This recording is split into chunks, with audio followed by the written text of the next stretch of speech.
Espèce de petit monstre égoïste. A hurlé papa. Ta sœur pourrait mourir à cause de toi. Maman m'a attrapé le bras.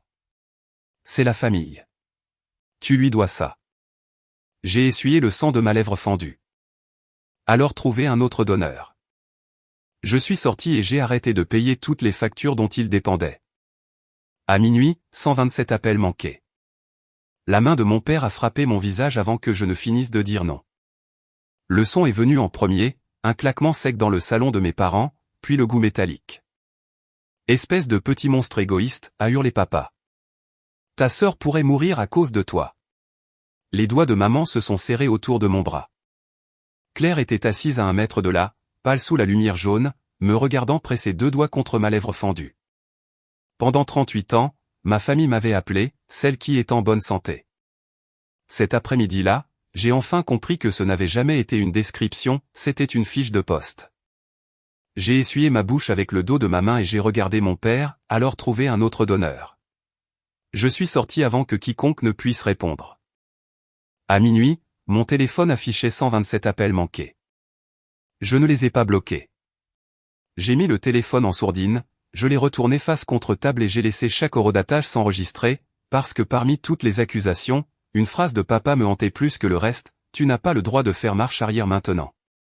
Il y avait juste un problème, je n'avais jamais donné mon accord au départ. 4 heures plus tôt, j'étais assise à côté de Claire dans une clinique de greffe, essayant encore de me convaincre que ma famille comprenait la différence entre être évalué et dire oui. La salle d'examen était trop lumineuse, ce genre de lumière blanche qui aplatit tous les visages.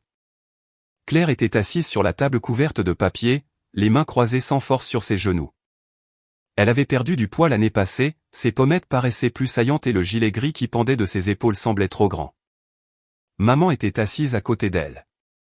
Papa se tenait debout et il se tenait toujours debout lors des rendez-vous médicaux, comme si s'asseoir impliquait qu'il se passait quelque chose qu'il ne pouvait pas contrôler. J'avais pris la chaise la plus proche de la porte, une vieille habitude que je n'avais jamais analysée. Le clinicien a revu la fonction rénale de Claire, le plan de traitement actuel et le processus d'évaluation de la greffe. J'écoutais parce que c'est ce que je faisais au travail, les gens m'envoyaient 6 versions de la même annonce et s'attendaient à ce que je sache quelle phrase pouvait survivre à l'examen du public. À la maison, tout le monde me confiait les rendez-vous, les questions d'assurance, les devis de réparation, les mots de passe et les formulaires, parce que Rachel gère les choses. Le clinicien venait à peine d'expliquer que l'évaluation de la greffe impliquait des processus séparés pour le receveur et les donneurs vivants potentiels. Lorsque Claire s'est tournée vers moi, ils ont déjà dit que tu étais suffisamment compatible pour avancer, a-t-elle dit. La pièce est devenue silencieuse. La voix de Claire n'était pas forte, elle n'en avait pas besoin, je ne sais pas pourquoi nous faisons encore semblant que c'est une question.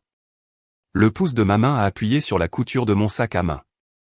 Le clinicien a regardé Claire, puis moi, les décisions de don vivant sont traitées séparément, a-t-elle dit, et la participation est volontaire à chaque étape.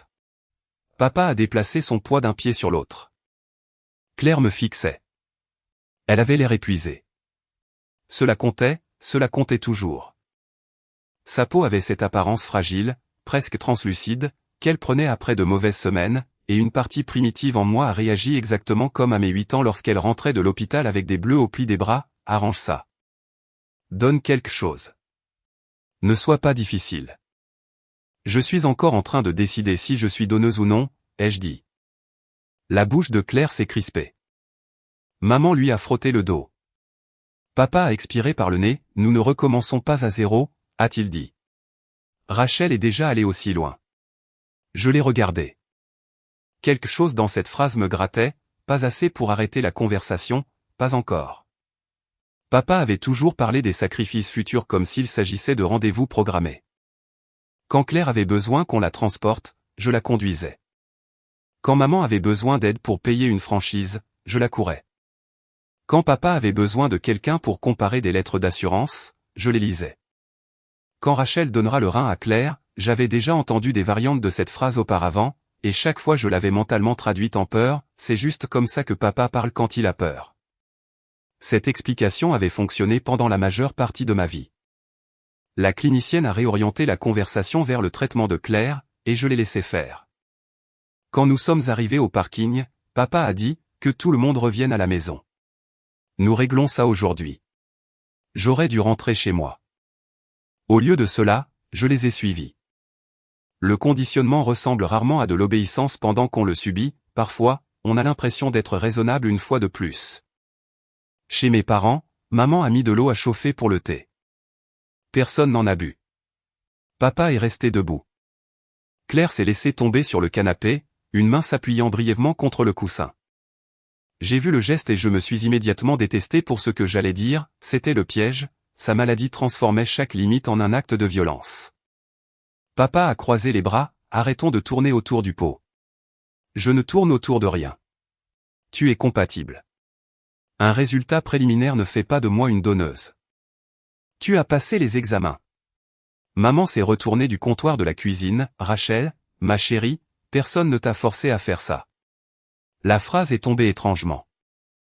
Personne ne t'a forcé, comme si chaque dîner de famille depuis un an n'avait pas contenu une version de « Claire a besoin de toi », comme si papa ne m'avait pas présenté à un de ses amis de l'église en juin en disant « C'est Rachel, elle va encore sauver sa sœur ». J'avais ri alors, vraiment ri. J'aurais aimé pouvoir revenir en arrière et demander à cette version de moi-même ce qu'elle trouvait de si drôle. Claire a parlé depuis le canapé, donc tous ces examens ne voulaient rien dire. Je l'ai regardé, non, il voulait dire que j'avais accepté d'être évalué. Et maintenant? La bouilloire a cliqué doucement derrière maman. J'ai entendu ma propre respiration. Maintenant, je dis que je ne donne pas mon rein. Maman a traversé la pièce immédiatement, Rachel. Ses doigts se sont refermés sur mon avant-bras, pas douloureusement, ce qui rendait la chose presque pire. C'était la même prise qu'elle utilisait quand j'étais enfant avant les prises de sang, la même pression qui signifiait reste tranquille et ne nous affiche pas. Celle qui est en bonne santé porte ce que celle qui est malade ne peut pas porter, a-t-elle dit. C'était la nôtre évangile familial. Papa l'avait dit quand j'avais manqué une sortie scolaire parce que Claire était hospitalisée. Maman l'avait dit quand j'avais pris un congé non payé pour emmener Claire à ses rendez-vous. Je m'en étais répété des versions chaque fois que mon compte d'épargne chutait parce que la crise de quelqu'un d'autre importait plus que ce pourquoi j'économisais. Claire me fixait, tu sais ce que la dialyse me fait? Oui. Tu sais à quoi ressemble ma vie en ce moment? Oui. Et tu peux encore dire non? La question faisait mal parce que je pouvais entendre la réponse que ma famille m'avait inculquée, aucune sœur digne de ce nom ne le pourrait, aucune fille aimante ne le ferait, aucune personne en bonne santé ne le devrait. J'ai retiré mon bras de la main de maman, oui. Papa a bougé avant que je ne comprenne qu'il bougeait. La gifle a fait partir ma tête sur le côté. Pendant une seconde, la pièce a perdu ses contours. Ma langue a touché l'intérieur de ma lèvre, une chaleur métallique. Silence. Papa, a murmuré Claire. Maman a dit son nom aussi, mais elle n'est pas venue vers moi. Le visage de papa était devenu rouge. Espèce de petit monstre égoïste, a-t-il dit. Ta sœur pourrait mourir à cause de toi. J'ai regardé maman. Une partie stupide et têtue en moi attendait encore un est-ce que tu vas bien. Au lieu de cela, elle a dit, regarde ce que tu fais subir à ton père. C'était le moment. Pas la gifle, pas l'accusation de Claire, cette phrase. Ma lèvre saignait, et pourtant j'étais toujours la personne censée gérer les sentiments de tout le monde. J'ai essuyé ma bouche, alors trouvé un autre donneur. Papa m'a pointé du doigt, tu n'as pas le droit de faire marche arrière maintenant. J'ai pris mon sac à main, regarde-moi faire. La boîte à souvenirs familiale était posée sur la console près de la porte d'entrée. Maman l'y gardait depuis des années, remplie de cartes d'anniversaire, de bracelets d'hôpital, de photos d'école et de choses qu'elle appelait des preuves que nous avions survécu ensemble. Le couvercle n'était pas complètement fermé, un bracelet pédiatrique décoloré dépassait dessous. Mon nom était à peine visible, Rachel Marcy. Je me suis arrêté une demi-seconde, puis j'ai ouvert la porte et je suis parti. Les soins urgents sentaient l'antiseptique et le café brûlé. La femme à l'accueil m'a tendu une tablette. J'ai répondu aux questions automatiquement jusqu'à ce que j'atteigne le contact en cas d'urgence, Martin Mercé, père. Mon doigt a survolé l'écran. J'aurais pu le supprimer alors, je ne l'ai pas fait, et cela m'a dérangé plus que je ne voulais l'admettre. Une infirmière a nettoyé la coupure et a documenté l'enflure. Parler étirait la partie blessée de ma lèvre, alors j'ai répondu par de courtes phrases. Quand elle m'a demandé ce qui s'était passé, j'ai dit que mon père m'avait frappé. Les mots semblaient trop formels pour quelque chose qui s'était produit à côté de la bouilloire à thé de ma mère. la violence domestique appartenait aux publicités télévisées et aux brochures des salles d'attente, pas à un directeur sportif retraité de 67 ans qui faisait du bénévolat lors des collectes alimentaires, pas à mon père. Mon téléphone a encore vibré sur la chaise à côté de moi, puis encore, puis encore. Je l'ai retourné face contre table. Nina a appelé 20 minutes plus tard. J'ai répondu parce qu'elle était la seule personne dont le nom sur l'écran ne me faisait pas hausser les épaules. « Tu as manqué le pointage de 16h30 », a-t-elle dit d'un ton prudent. « Je sais. »« Es-tu blessé ?» Ma gorge s'est serrée. C'était la première fois que quelqu'un me le demandait, oui. Une pause. « As-tu besoin de compagnie, d'un trajet ou d'espace ?»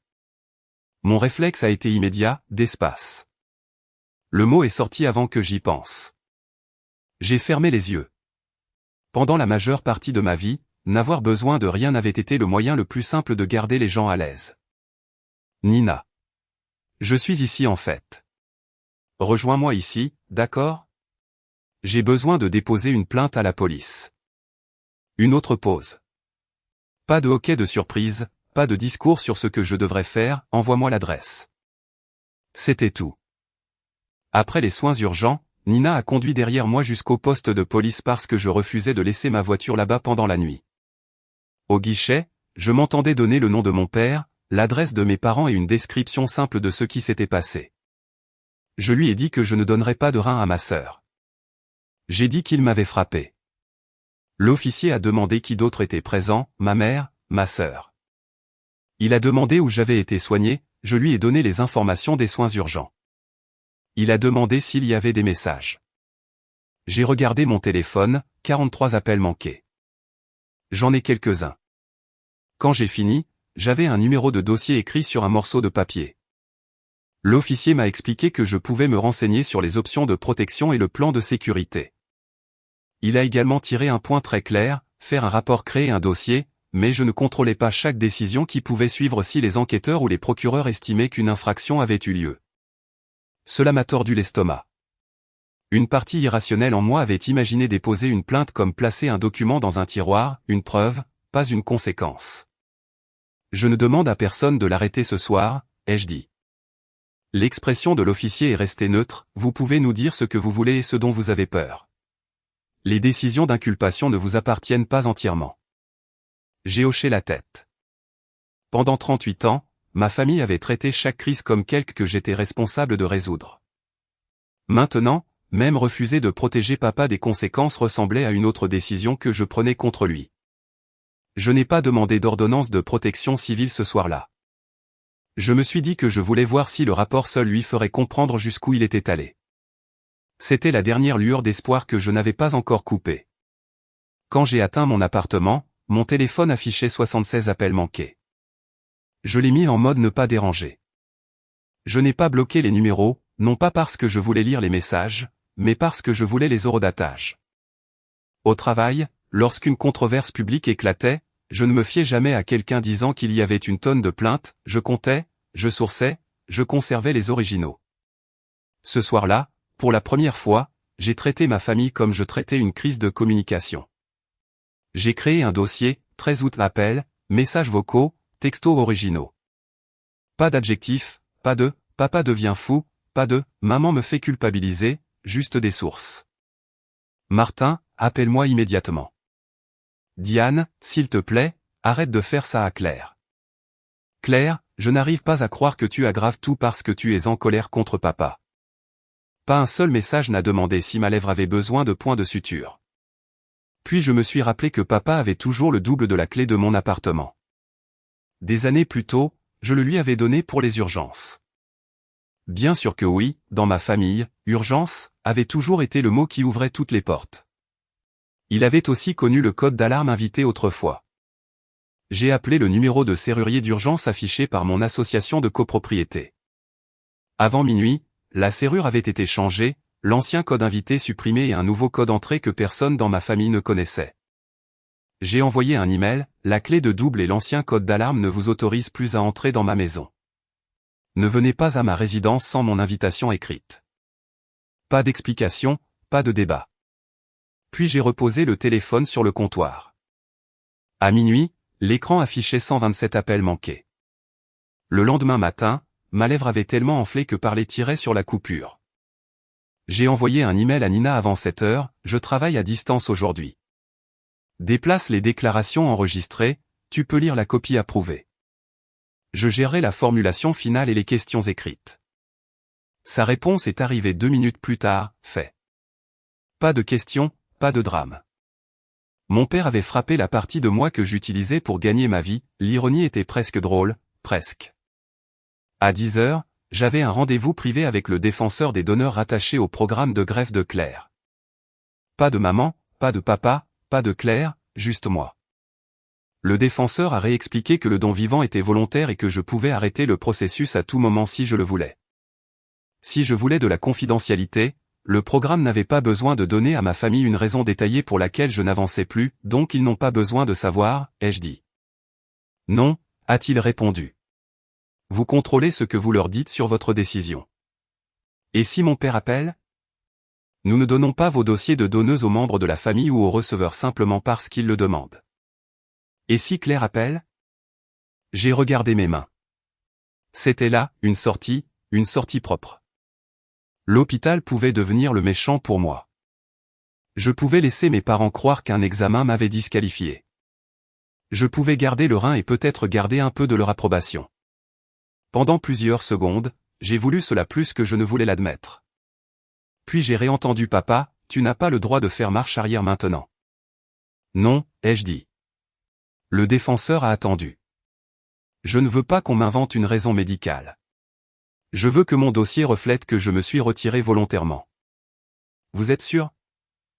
Mes doigts tremblaient contre mon genou. Oui. J'ai révoqué toute autorisation familiale inutile et j'ai demandé que toutes les communications de donneuse me parviennent directement via le portail sécurisé. Puis j'ai complété le retrait. La confirmation est arrivée avant le déjeuner. Je l'ai lu 2 fois, non pas parce que c'était compliqué, mais parce que personne n'avait traduit ma décision en une version adaptée à la famille, je me suis retiré volontairement. Moi.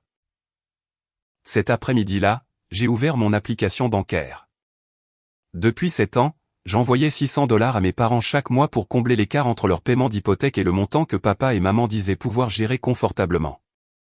Je courais aussi une partie de leur assurance auto, le forfait mobile familial, les manques occasionnels de services publics, des réparations qui devenaient inexplicablement les miennes parce que j'étais celle qui avait un vrai salaire.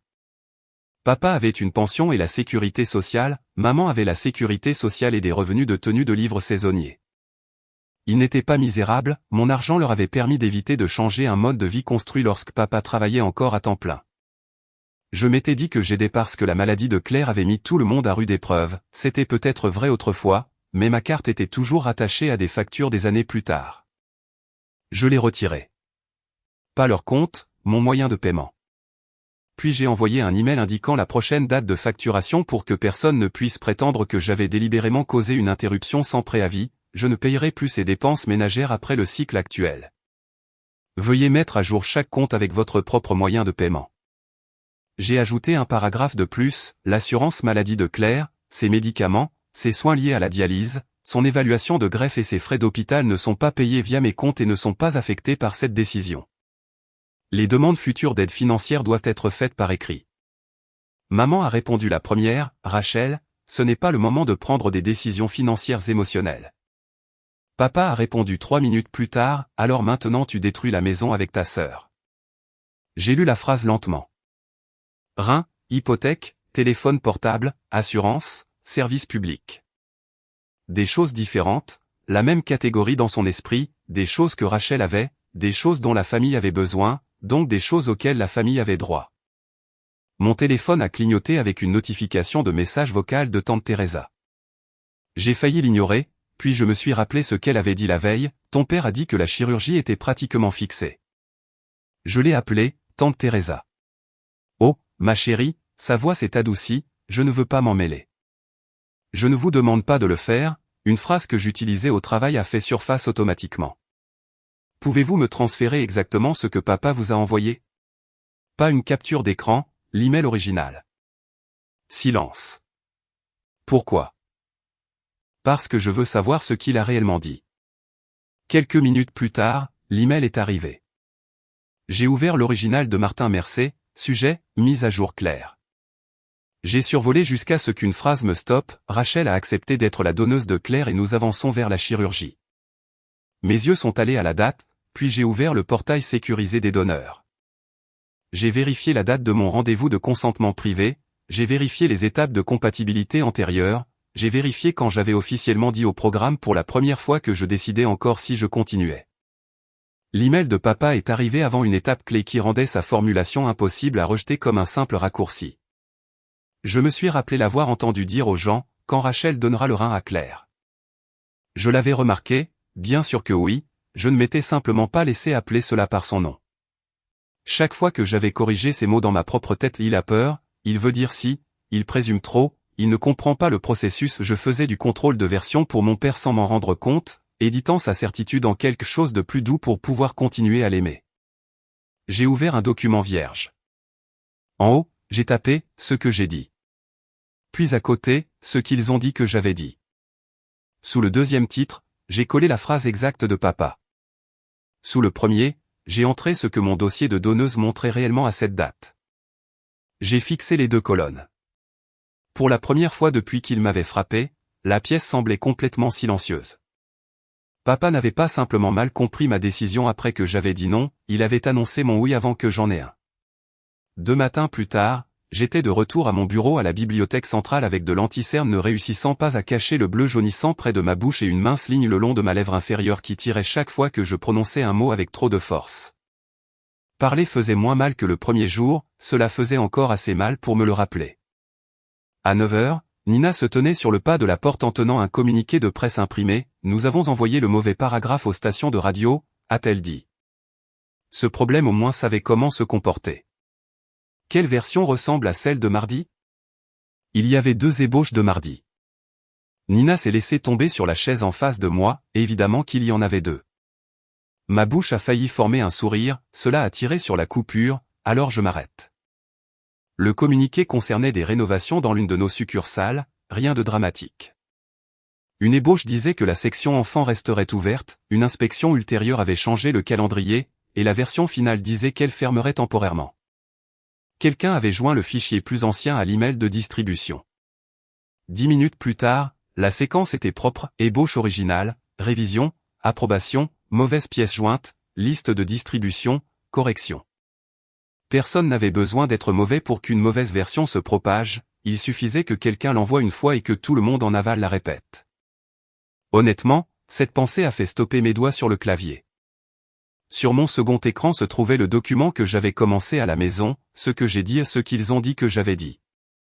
Nina a suivi mes yeux, tu fais du contrôle de version sur ton père? J'essaie de comprendre s'il y a des versions. Il y en a. Savoir cela et le prouver ne sont pas la même chose. Elle a hoché la tête vers mon écran, ça ressemble à quelque chose que tu dirais au travail. Ça l'est. Mon téléphone de bureau a sonné. Nina y a jeté un coup d'œil, tu veux que je décroche? Non. L'appelante venait du bureau des services aux victimes du comté.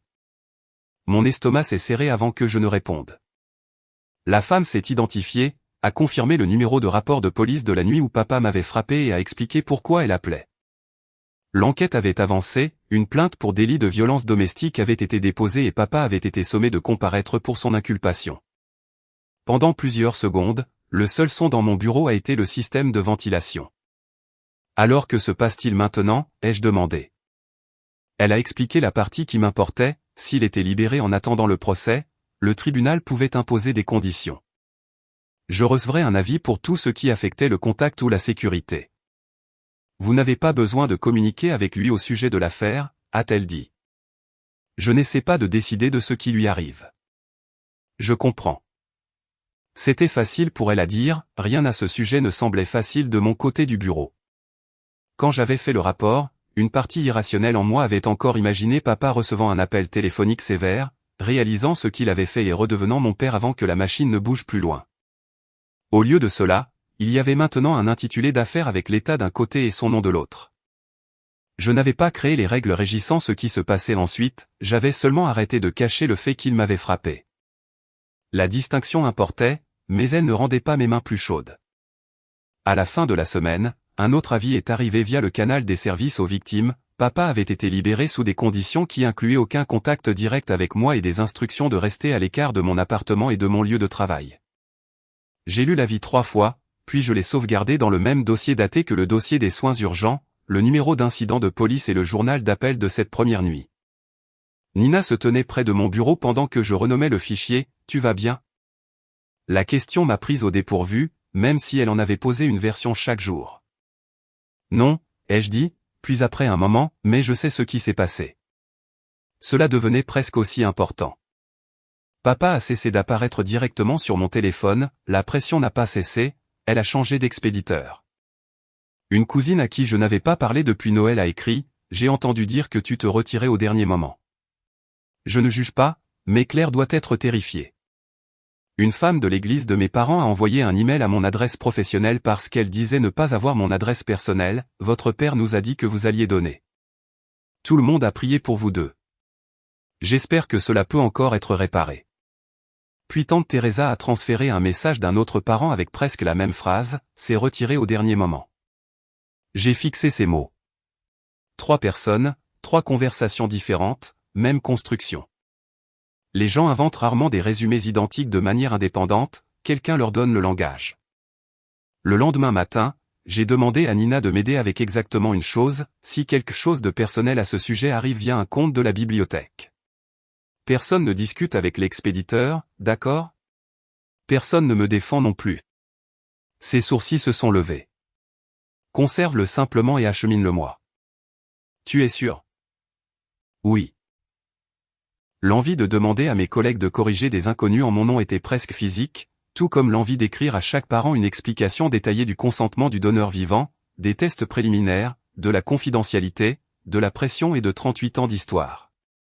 Au lieu de cela, j'ai écrit une phrase à tante Teresa, « Pouvez-vous me transférer le message original où vous avez entendu pour la première fois que j'avais accepté ?»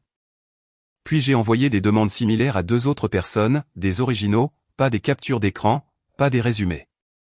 Ce qui est revenu au cours des jours suivants était pire qu'un mensonge, c'était un historique de modification. Le message le plus ancien était relativement exact, Rachel est en cours d'évaluation. Un plus récent disait, les premiers résultats semblent prometteurs. Puis, Rachel ressemble à la donneuse.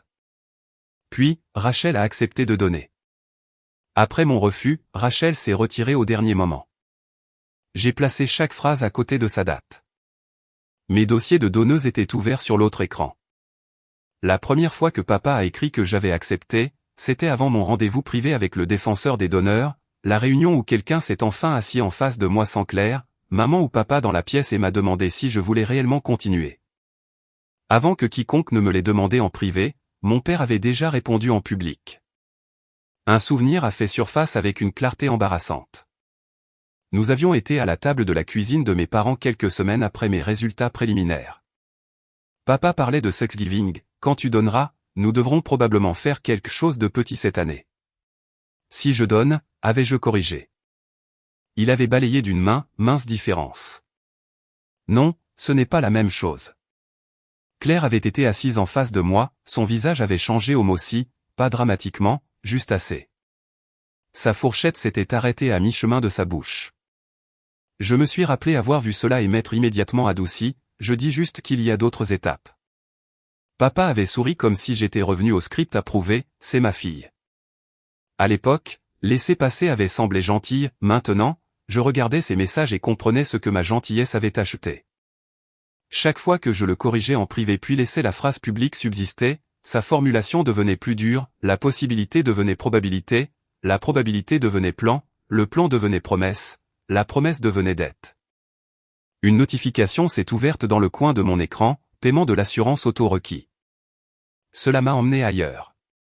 7 ans plus tôt, le SUV de papa avait eu besoin d'une réparation de transmission le même mois où Claire traversait une autre série brutale de rendez-vous. Maman m'avait appelé du atelier de réparation, nous sommes juste coincés en ce moment. Je l'avais payé. Un mois plus tard, Claire avait assisté à un événement caritatif de 2 heures au profit des patients atteints de maladies chroniques.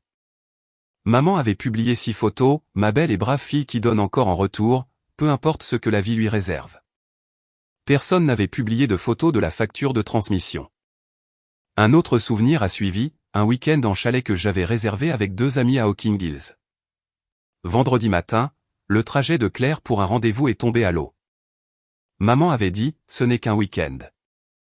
Papa avait ajouté, tu es celle qui est en bonne santé, tu peux reprogrammer. Alors je l'avais fait. Le troisième souvenir était plus silencieux. 2 ans plus tôt, j'avais demandé à maman si je pouvais réduire le transfert mensuel de $600 pendant un certain temps.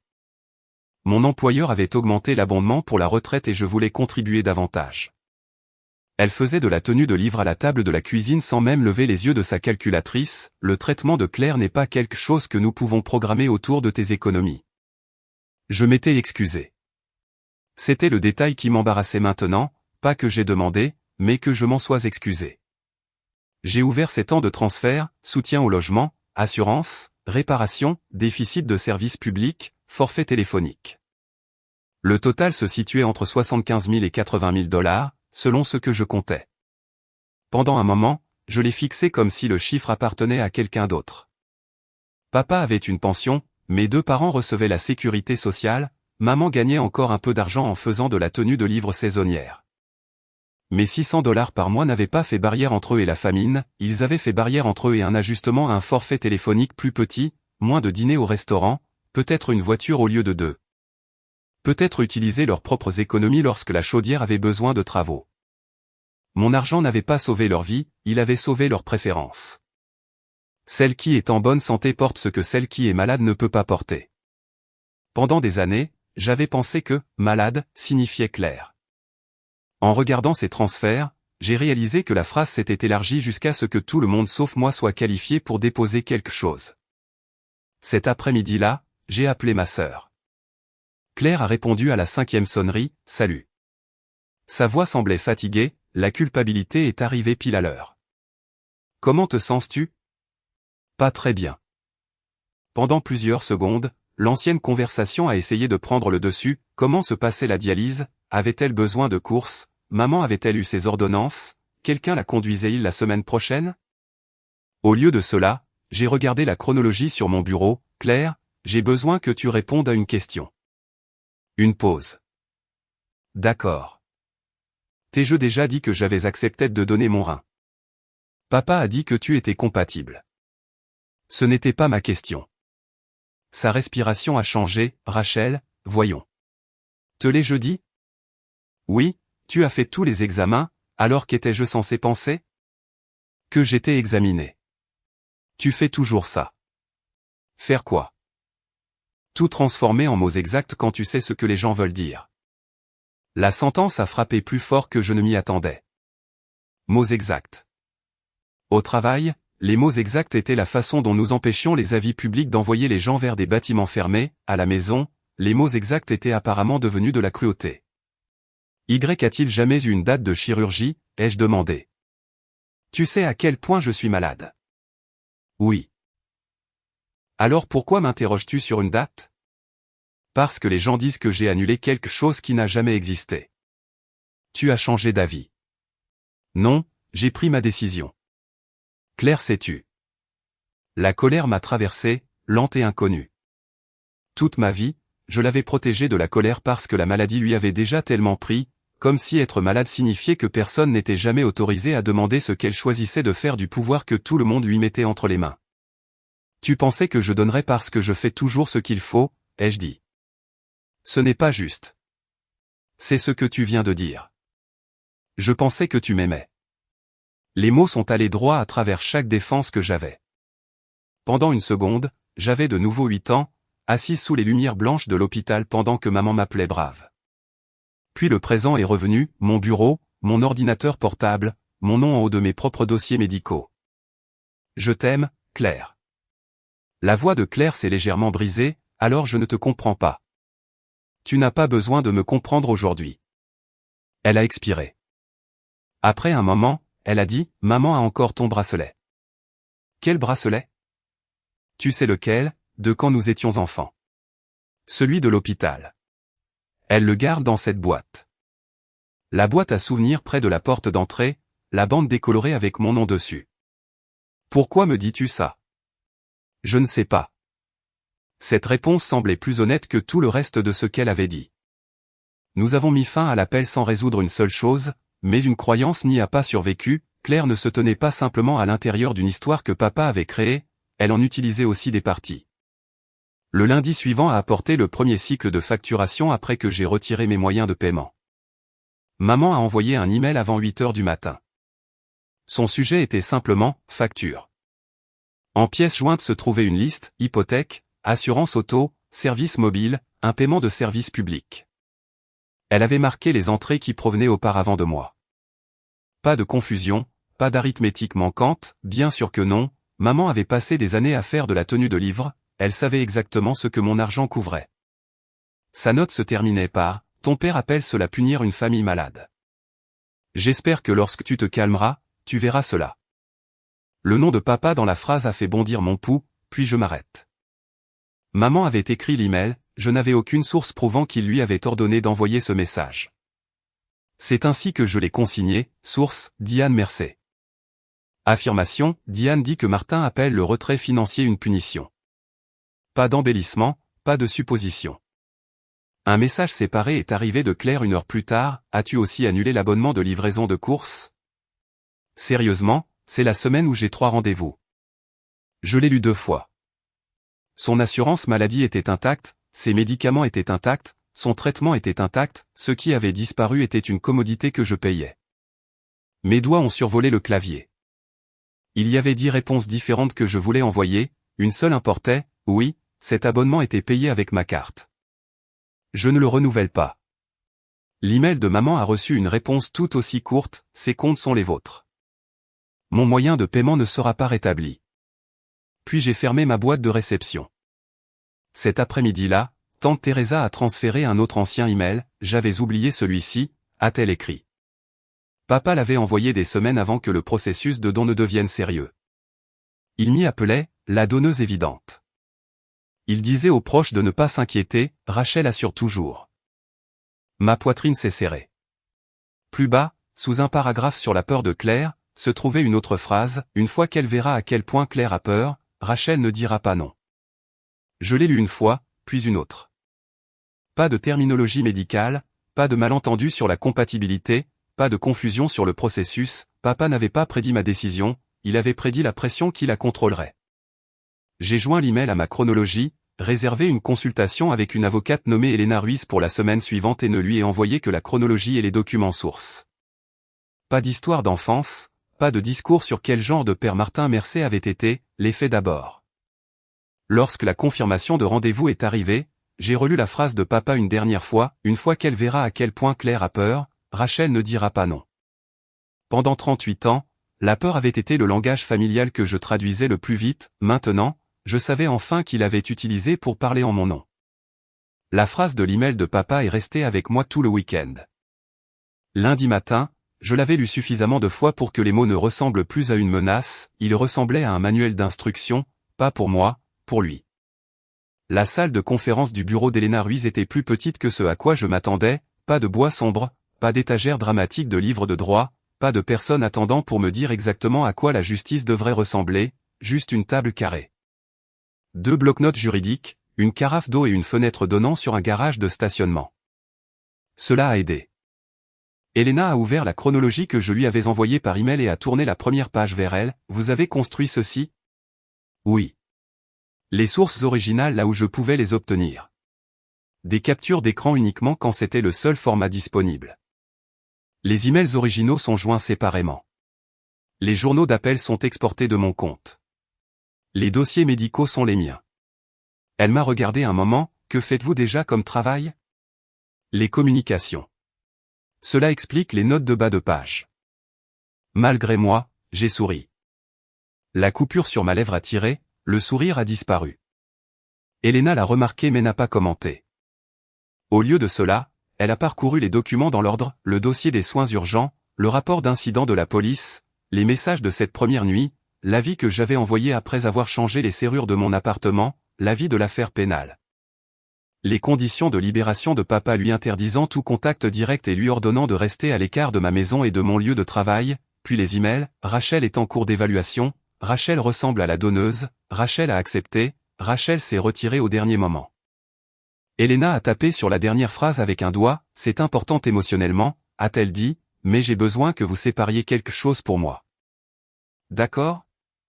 Ce qui vous est arrivé pendant 38 ans et ce qui peut être établi dans une procédure judiciaire ne sont pas toujours la même chose. Mes épaules se sont crispées avant que je ne puisse les arrêter. Elle l'a vu, je ne dis pas que le reste ne s'est pas produit. Je sais.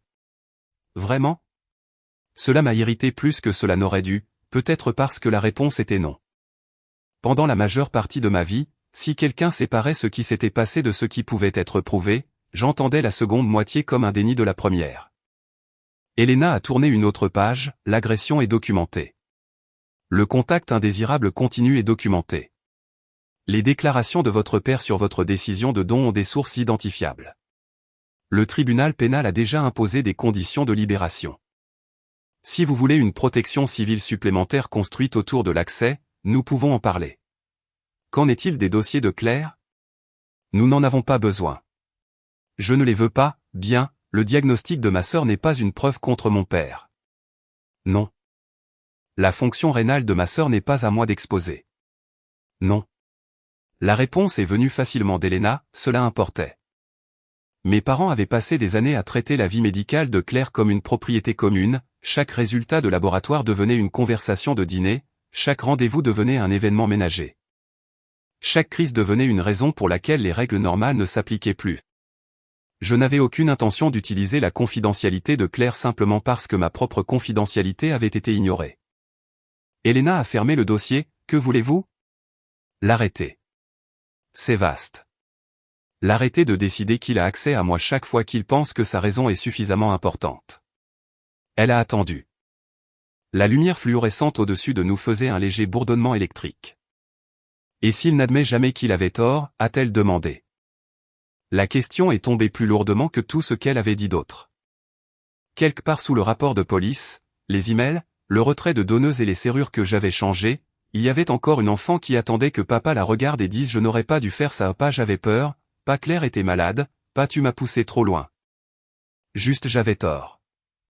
Je ne sais pas, ai-je dit. Elena a hoché la tête une fois, comprenez cela avant de faire dépendre votre résultat de cela. 3 jours plus tard, une boîte est arrivée à mon appartement. Aucune adresse de retour n'était nécessaire, j'ai reconnu l'écriture de maman sur l'étiquette. Le paquet était assez léger pour être tenu d'une main. Pendant plusieurs minutes, il est resté fermé sur mon comptoir de cuisine pendant que je faisais du café. Je n'en ai pas bu. Les conditions de libération de la police s'appliquaient à papa, pas à maman, elle pouvait me contacter. Rien à ce sujet ne rendait l'ouverture de la boîte obligatoire. Pourtant, je l'ai faite. À l'intérieur se trouvait du papier de soie, une note pliée et un bracelet d'hôpital en plastique jauni par l'âge. Mon nom avait pâli mais était encore lisible, Ashley Mercé. Mon estomac s'est serré avant que mon esprit ne rattrape le bracelet de la boîte à souvenirs. La note de maman était courte, tu l'as sauvé une fois. Nous étions fiers de toi. Papa est prêt à s'excuser. Nous pouvons arrêter tout cela avant que cela ne s'aggrave. Abandonne l'affaire, viens à la maison et parle au moins à l'équipe des donneurs à nouveau. Personne ne te demande de décider ce jour-là, nous voulons juste récupérer notre famille. Mon pouce a frôlé le bord cassant du bracelet. Nous étions fiers de toi. C'était là, la petite chose que j'avais voulu pendant si longtemps que j'avais arrêté d'admettre que je la voulais. La fierté, pas la gratitude pour avoir payé une facture, pas le soulagement que j'ai géré un autre rendez-vous, pas Rachel et la forte, fière de moi. Mon téléphone était déjà dans ma main avant que je réalise que je l'avais pris. Le nom de maman attendait dans mes contacts. Je pouvais appeler, lui dire que je la rencontrerais dans un endroit neutre, lui dire que l'affaire juridique pouvait attendre, entendre papa dire qu'il était désolé, peut-être m'asseoir dans une pièce ensemble sans médecin, officier ou avocat. Le fantasme s'est formé rapidement parce que je l'avais pratiqué pendant des décennies. Puis mes yeux se sont déplacés du bracelet vers un dossier sur le comptoir, mes papiers actuels de donneuse, une page blanche avec mon nom, mon avis de confidentialité et une ligne où une patiente adulte ou une candidate donneuse prenait ses propres décisions. J'ai placé le vieux bracelet à côté. Un objet avait été enroulé autour du poignet d'une enfant qui avait été louée pour être brave pendant que les adultes décidaient de ce que la bravoure exigeait, l'autre avait une ligne de signature, la mienne. La note de maman disait, tu l'as sauvé une fois. Elle ne disait pas, nous aurions dû te protéger aussi. Le téléphone est retourné sur le comptoir. Pas d'appel, pas de réunion, pas de promesse de recommencer à zéro. J'ai plié la note, les placé avec la boîte et laissé les deux là où ils se trouvaient jusqu'à ce que je puisse décider à quoi ils appartenaient désormais. Claire a appelé le lendemain matin, sa voix semblait mince, j'ai un rendez-vous jeudi. J'ai attendu. Suivi en néphrologie. D'accord. Viendrais-tu? Chaque muscle entre mes épaules s'est crispé. Pourquoi? Parce que je veux que tu l'entendes de leur bouche. Entendre quoi? Ce que l'attente signifie réellement. La réponse était assez honnête pour me rendre mal à l'aise. Tu veux que je me rende compte à quel point tu es malade? Oui. Je comprends déjà que tu es malade. Tu le comprends comme une information. Ça ressemble à quelque chose que papa dirait. Papa ne venait pas, maman non plus. C'est ce qui a changé ma réponse. Un rendez-vous, ai-je dit. Claire a expiré, merci. Ne me remercie pas encore. Jeudi après-midi, je m'assieds dans une autre salle médicale sous une autre série de lumières. Cette fois, j'ai choisi la chaise la plus éloignée de la porte, la décision était si petite que personne d'autre ne l'a remarqué. Claire portait un pull marine et aucun maquillage. Ses mains semblaient sèches, la peau autour de ses articulations légèrement grise, rien dans sa maladie n'avait besoin d'exagération, être assise à côté d'elle suffisait. La clinicienne a revu les tendances du laboratoire, la charge du traitement, les symptômes et l'incertitude de l'attente d'une greffe. J'écoutais, non pas parce que Claire m'avait piégé pour que je m'en soucie, mais parce que je m'en souciais. C'est ce qui rendait chaque limite plus difficile. À un moment donné, Claire s'est tournée vers la clinicienne, pouvez-vous lui dire ce que l'attente signifie pour moi? La pièce s'est déplacée. La clinicienne a regardé Claire en premier, puis moi, nous pouvons parler de votre traitement et de votre pronostic, a-t-elle dit. Les décisions de donneurs vivants sont traitées séparément. Je ne vais pas faire pression sur une autre personne au sujet du don pendant votre visite. La bouche de Claire s'est crispée, je ne vous demande pas de lui faire pression.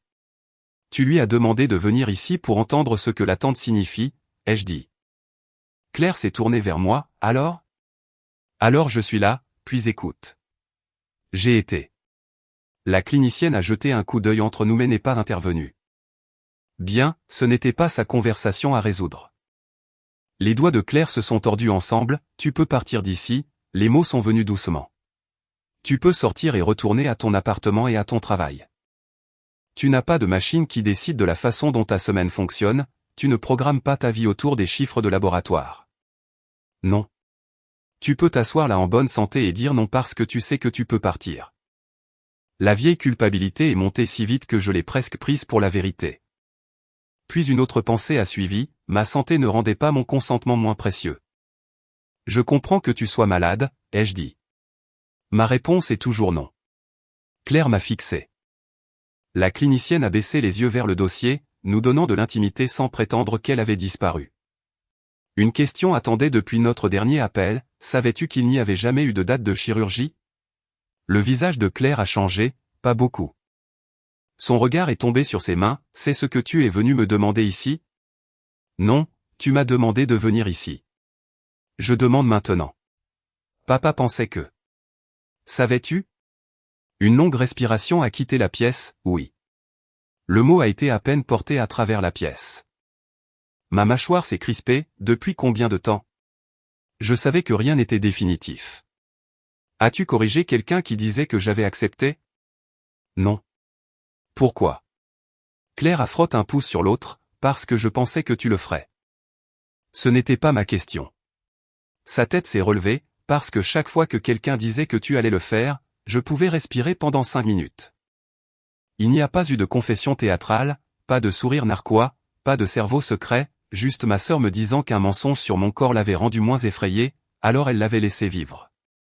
Tu savais qu'il disait que j'avais changé d'avis. Oui. Et tu savais que je n'avais jamais fait la promesse qu'il disait que j'avais rompue. Ses lèvres se sont pressées l'une contre l'autre, oui.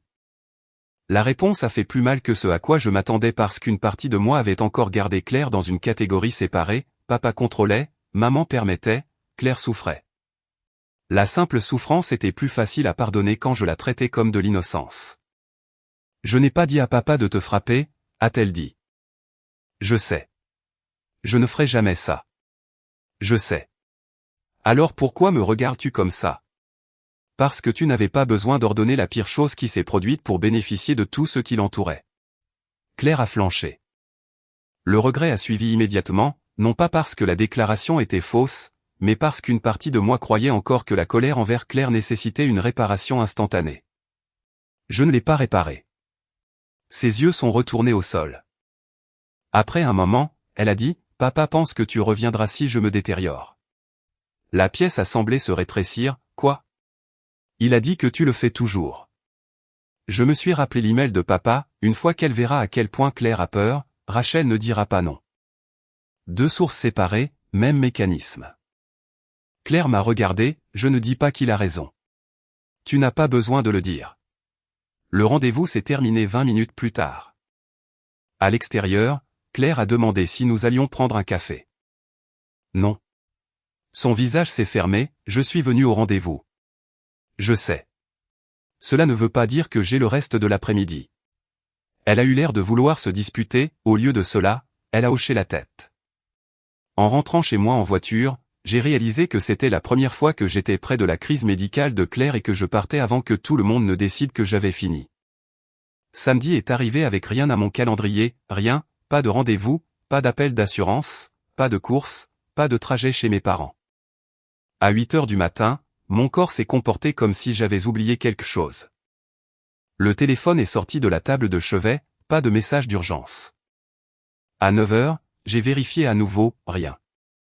À 10 heures, le calme semblait suspect. C'est là que j'ai compris à quel point mon système nerveux avait été entraîné autour de l'anticipation, quelqu'un aurait besoin de moi, donc le repos n'était que le temps avant la demande suivante. J'ai ouvert mon compte bancaire. Le premier transfert mensuel à mes parents n'était pas parti, $600 restaient là où ils avaient toujours commencé. Pendant des années, ce chiffre avait déjà appartenu à quelqu'un d'autre avant que je ne le gagne. J'ai augmenté ma contribution de retraite pour revenir au pourcentage que j'avais voulu 2 ans plus tôt. La page de confirmation semblait presque offensivement ordinaire, pas de musique de victoire, pas de parents hurlants, juste de l'argent de mon chèque de paie restant attaché à mon avenir. Ensuite est venu le rendez-vous préventif que j'avais reporté 2 fois parce que Claire avait eu besoin de transport la même semaine, je l'ai programmé. Puis j'ai acheté un billet pour un événement d'auteur à la succursale du centre-ville pour le samedi suivant. L'événement coûtait $18, j'avais dépensé plus que cela en stationnement pendant les semaines d'hôpital de Claire.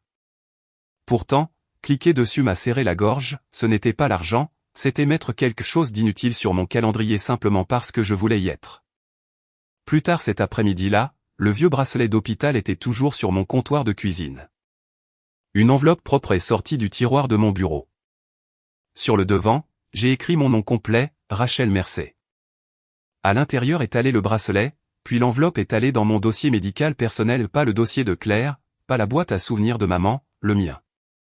C'est à ce moment-là que la question d'Elena a enfin eu une réponse, et s'il n'admet jamais qu'il avait tort? De la distance. Je voulais de la distance qui ne disparaissait pas la prochaine fois que quelqu'un prenait peur.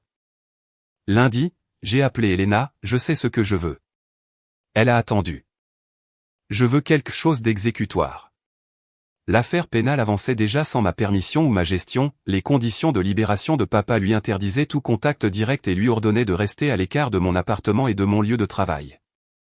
Mais la pression avait simplement changé de forme, maman appelait, Claire appelait, des proches transféraient des messages, tout arrivait encore habillé en devoir d'urgence ou en inquiétude. L'affaire de l'État pouvait traiter de ce que papa avait fait, elle ne pouvait pas définir chaque limite dont j'avais besoin pour l'avenir. J'ai donc décidé de demander une ordonnance au tribunal civil.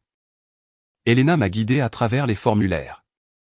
Elle n'a pas dicté ma déclaration, chaque phrase venait de ma chronologie. Lorsqu'une ébauche disait que Martin avait organisé des proches pour me faire pression, je m'arrête, source. Elena a regardé la phrase, vous avez plusieurs proches qui répètent sa formulation. Cela prouve la propagation, pas qu'il ait personnellement ordonné chaque appel. Équitable. Nous l'avons changé. Lorsqu'une autre phrase impliquait que le traitement de Claire donnait à papa un motif d'escalade, j'ai entièrement retiré ces détails médicaux, si je ne peux pas le sourcer, cela ne va pas dedans, ai-je dit. Elena a donné un léger hochement de tête, cette règle vous sauvera de beaucoup de mauvaises décisions. La pétition s'est concentrée sur ce que je pouvais établir, l'agression, le rapport le jour même, le schéma d'appel, les conditions de libération sans contact. Les messages et la pression indirecte, mon avis d'appartement, le risque sur le lieu de travail. J'ai demandé aucun contact direct ou indirect de papa, de la distance de ma maison et de mon lieu de travail, et un canal écrit unique par lequel de véritables informations d'urgence sur Claire pouvaient m'atteindre sans se transformer en un ordre. Le tribunal a accordé une protection temporaire ex parte et a fixé une audience complète. Une fois que j'ai eu l'ordonnance, j'ai envoyé les informations pertinentes aux ressources humaines et à l'équipe de sécurité du lieu de travail de la bibliothèque moi-même.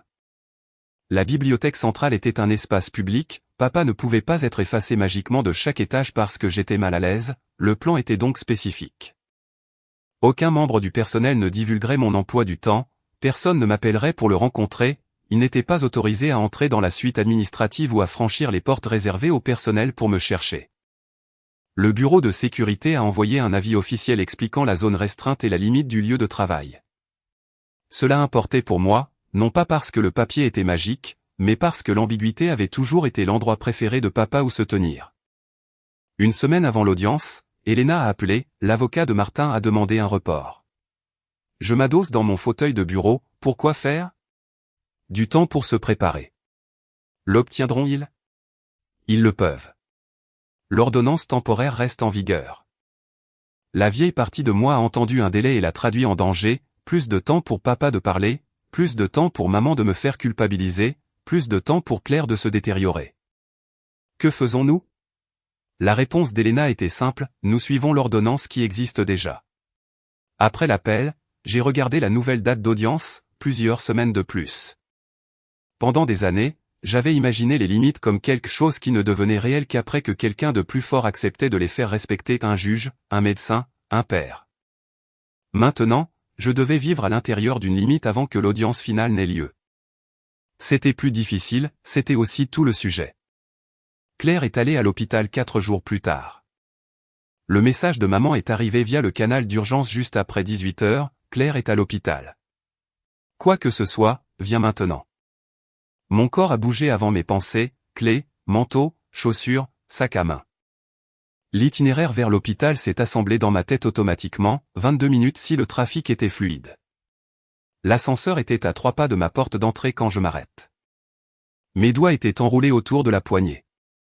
Pendant plusieurs secondes, je pouvais entendre la vieille phrase de papa aussi clairement que s'il était derrière moi, celle qui est en bonne santé porte ce que celle qui est malade ne peut pas porter. Je suis rentré chez moi, non pas parce que je ne m'en souciais pas, mais parce que m'en soucier était devenu le moyen le plus simple de m'effacer. Le nom de Claire est apparu sur mon téléphone, je l'ai appelée directement. Elle a répondu après plusieurs sonneries, sa voix était faible mais reconnaissable, et... « Es-tu ça va? Il me garde pour la nuit. » Que s'est-il passé? Elle m'en a dit assez pour comprendre qu'elle était traitée et surveillée, personne n'avait besoin d'un rein de moi ce soir-là, personne n'avait besoin que je négocie avec un médecin, que je conduise une voiture ou que je signe un formulaire. Tu viens, a-t-elle demandé. Ma main s'est serrée autour du téléphone, je suis contente qu'on prenne soin de toi. Ce n'est pas ce que j'ai demandé. Je sais. Une longue pause. Ma décision de donneuse n'a pas changé.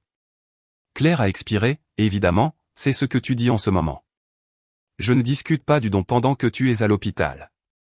Donc tu ne viens pas. Non. Sa voix est devenue plate, d'accord. L'appel s'est terminé.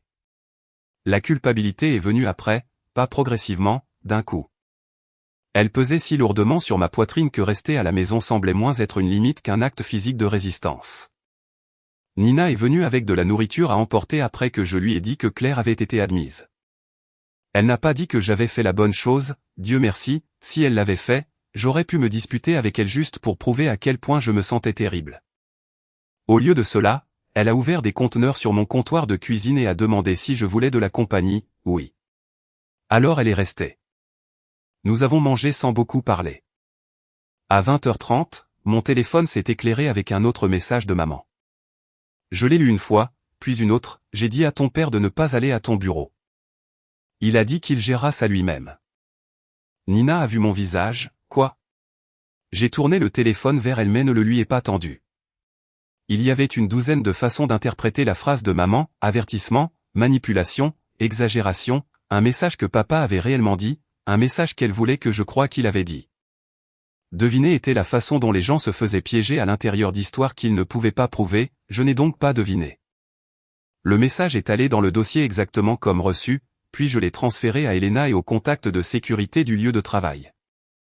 Pas de théorie ajoutée, pas de prédiction, juste la source, la date, la formulation. Papa avait passé la majeure partie de ma vie à supposer que la peur me ferait aller vers lui, cette fois, la peur m'a fait documenter là où je me tenais. L'avertissement a atteint le bureau de sécurité avant mon père, c'était la seule raison pour laquelle le premier appel de la réception ne m'a pas fait courir en bas. J'étais au milieu d'une réunion sur la programmation hivernale quand Nina est apparue dans l'encadrement de la porte en verre et a levé un doigt pas assez urgent pour m'interrompre à haute voix, assez urgent pour qu'elle me veuille mon attention. La pièce contenait 6 chefs de département, 2 ordinateurs portables et un projet de calendrier projeté sur le mur. Normalement, j'aurais fini la phrase avant de détourner le regard, ce matin-là, quelque chose dans le visage de Nina m'a arrêté. « Donnez-moi une minute », ai-je dit. Personne n'a demandé pourquoi. À l'extérieur de la salle de conférence, Nina a gardé la voix basse, « Ton père est ici. » Chaque muscle de mon dos s'est bloqué d'un coup, ou la réception a appelé en premier. Ils lui ont dit qu'ils ne pouvaient pas donner ton emploi du temps. Est-il toujours dans le hall? Nina a hésité, c'est pour cela que je suis monté. La partie publique de la bibliothèque centrale avait toujours compliqué cette limite, papa était autorisé à franchir les mêmes portes d'entrée que n'importe qui d'autre, l'ordonnance ne transformait pas un bâtiment gouvernemental entier en propriété privée parce que j'y travaillais. Mais la suite administrative était différente, le bureau de sécurité avait envoyé un avis écrit officiel après l'ordonnance temporaire. Mon emploi du temps ne devait pas être divulgué, il n'était pas autorisé à entrer dans les zones réservées aux employés pour me chercher. Les portes portaient des panneaux assez grands pour que personne ne puisse se tromper. Où est-il maintenant, ai-je demandé. La sécurité dit qu'il a suivi quelqu'un à travers la porte du personnel. Ma bouche est devenue sèche, on lui a dit de s'arrêter. Oui. Par qui? La réception d'abord, puis Kevin des installations. La sécurité est en route. Une vibration est venue de ma poche. Le numéro de papa n'aurait pas dû me joindre du tout, ce n'était pas le sien. Le message venait d'un numéro inconnu, Claire est malade. Descends. Ma hand s'est refermée autour du téléphone. Il n'y avait pas de nouvelle mise à jour médicale de Claire, pas de message via le canal d'urgence, rien de maman disant que Claire avait pris un mauvais tournant, juste papa ou quelqu'un utilisant un numéro pour lui. Le vieil instinct est arrivé instantanément, descends avant que cela ne devienne embarrassant. Descends avant que quelqu'un n'appelle la police. Descends avant que tes collègues n'apprennent quel genre de fille tu es. Cet instinct m'avait gardé obéissante beaucoup plus efficacement que n'importe quelle porte verrouillée n'aurait jamais pu le faire. Nina m'a regardé, tu veux le voir? La question n'aurait pas dû sembler révolutionnaire, elle l'a fait. Non, ma voix est sortie plus stable que mes mains. Dis à la sécurité de suivre la procédure que nous avons déjà approuvée. Nina a hoché la tête, autre chose? Personne ne se dispute avec lui à mon sujet, personne ne discute de Claire, personne n'explique l'ordonnance au-delà de ce qu'ils sont autorisés à dire. Compris. Et Nina, elle s'est arrêtée, s'il part, laisse-le partir. Personne ne le suit. Compris. Elle s'est dirigée vers les ascenseurs. Je suis retourné dans la salle de conférence. Ma chaise était encore tirée de la table, ma présentation était encore figée sur une diapositive concernant la sensibilisation communautaire. 6 personnes m'ont regardé, désolé, ai-je dit, où en étions-nous? Ma voix a tremblé sur le dernier mot. J'ai pris mon stylo avant que quiconque ne puisse remarquer ce que faisaient mes doigts.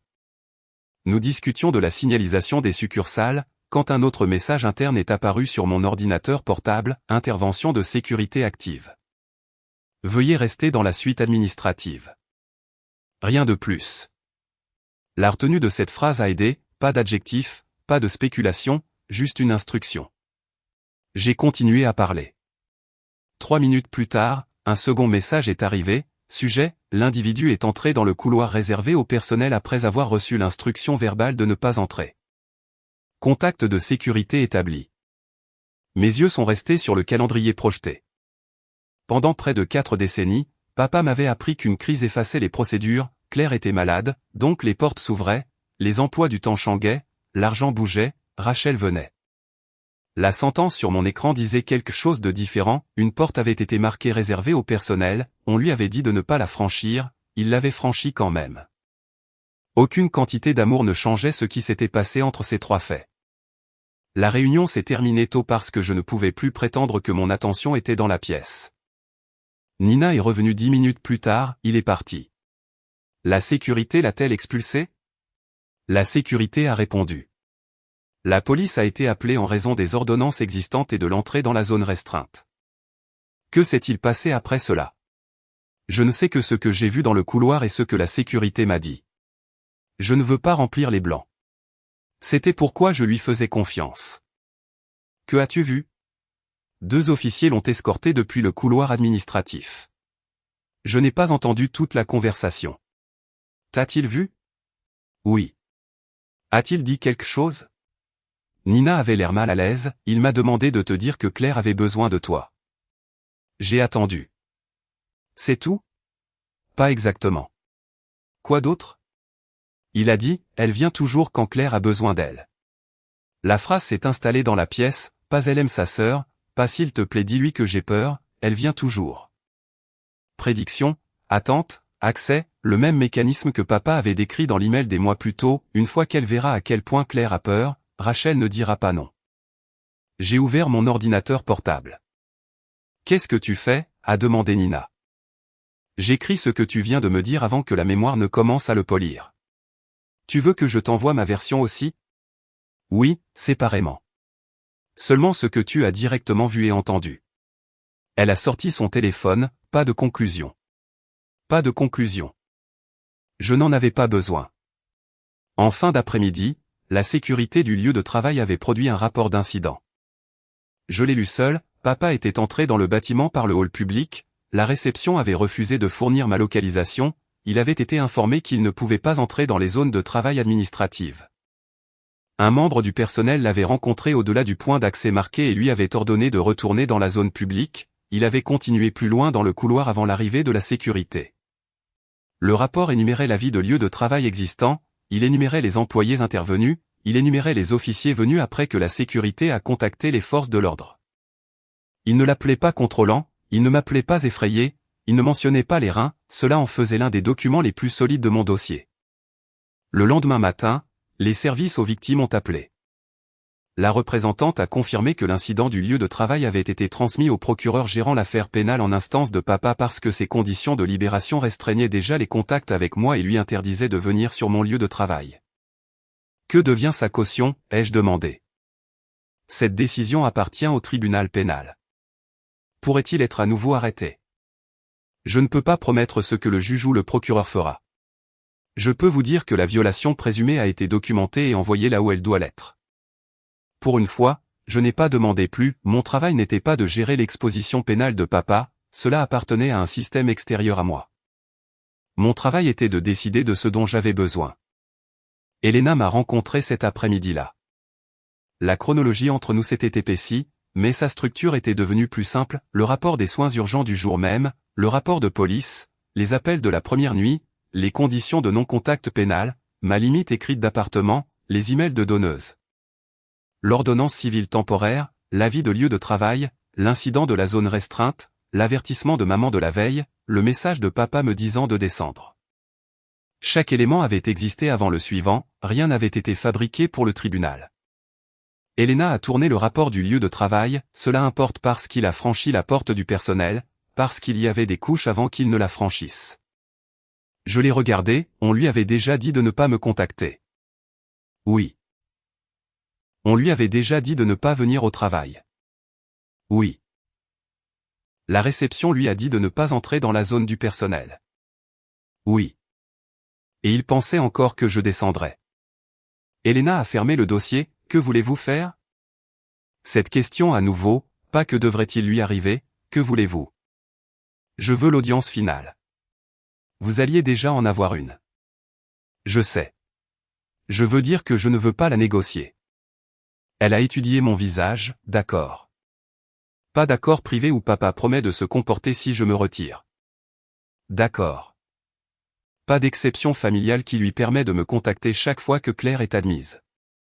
D'accord. Si Claire a une véritable urgence, il peut y avoir un canal écrit, mais il ne décide pas qu'une urgence signifie qu'il peut se présenter là où je suis. Elena a sorti son bloc-notes juridique, c'est votre ordonnance. Dites-moi les limites que vous voulez que le tribunal prenne en compte. Alors je l'ai fait. Ce soir-là, mon appartement semblait différent, pas plus sûr parce que la sécurité avait expulsé papa, pas plus fort parce qu'un autre rapport existait, différent parce que j'étais resté en haut. Le moment s'était déjà produit, papa était venu, je n'étais pas allé vers lui. Rien ne s'était effondré, Claire recevait toujours des soins, la bibliothèque ouvrait toujours le lendemain matin, mes parents étaient toujours en vie. La terre ne m'avait pas puni pour avoir refusé d'exécuter le rituel. J'ai fait chauffer de la soupe, m'assieds à ma table de cuisine et ouvert la confirmation de billets pour l'événement d'auteur que j'avais acheté avant que Claire n'aille à l'hôpital. C'était prévu pour vendredi. Pendant plusieurs minutes, j'ai fixé la date. L'audience complète arrivait, l'affaire pénale avançait en arrière-plan, Claire était toujours malade, maman était en colère, aller écouter un romancier parler d'un livre semblait soudainement embarrassamment frivole, ce qui était exactement la raison pour laquelle j'y suis allé. Vendredi soir, je m'assieds au 4e rang parmi des inconnus pendant que quelqu'un parlait de personnages fictifs qui continuaient de confondre obligation et destin. À un moment donné, le public a ri, moi aussi. Personne n'avait besoin de ma carte d'assurance, personne n'avait besoin d'un trajet pour rentrer, personne ne m'a demandé de traduire un résultat de laboratoire. Pendant 90 minutes, mon téléphone est resté dans mon sac à main. J'avais passé des années à traiter la paix comme un espace vide attendant d'être rempli par l'urgence de quelqu'un d'autre, ce soir-là, la paix était un événement réel sur mon calendrier. L'audience de protection civile complète a eu lieu la semaine suivante. Papa s'est assis en face de la salle d'audience avec un avocat, maman était derrière lui. Je n'ai pas cherché Claire, si elle était là, je n'avais pas besoin d'utiliser son visage comme une boussole. Elena s'est assise à côté de moi, mais les pages devant nous étaient les miennes, mes dates, mes sources, mes mots. Le juge a revu l'ordonnance temporaire et l'historique des incidents avant de poser des questions. L'avocat de papa a commencé là où je m'y attendais, son inquiétude pour une fille gravement malade, un foyer sous stress, un désaccord sur le don vivant. Il n'a pas nié que papa m'avait frappé, il a cadré les circonstances environnantes comme un chaos émotionnel à l'intérieur d'un foyer effrayé. Ma mâchoire s'est crispée. Elena n'a rien touché, elle n'a pas chuchoté de réponse à mon oreille. Quand est venu mon tour, le juge m'a regardé directement, « Mademoiselle Mercé, dites-moi ce que vous demandez au tribunal de vous protéger. » La vieille Rachel aurait commencé par les couloirs d'hôpital de l'enfance, les anniversaires manqués, l'argent, Claire, maman, celle qui est en bonne santé porte ce que celle qui est malade ne peut pas porter. J'avais assez d'histoires pour parler jusqu'au coucher du soleil, au lieu de cela, 4 faits se trouvaient sur la page devant moi, mon père a agi de manière répétée comme si une crise médicale ou familiale lui donnait le droit d'outrepasser mes décisions. Papa a bougé sur son siège. J'ai continué, je n'ai jamais donné mon consentement final pour donner un rein. Le juge a jeté un coup d'œil aux pièces à conviction. Mon père a dit à d'autres personnes que j'avais accepté avant que mon processus de donneuse n'atteigne l'étape du consentement privé. Lorsque j'ai plus tard dit non, il m'a frappé.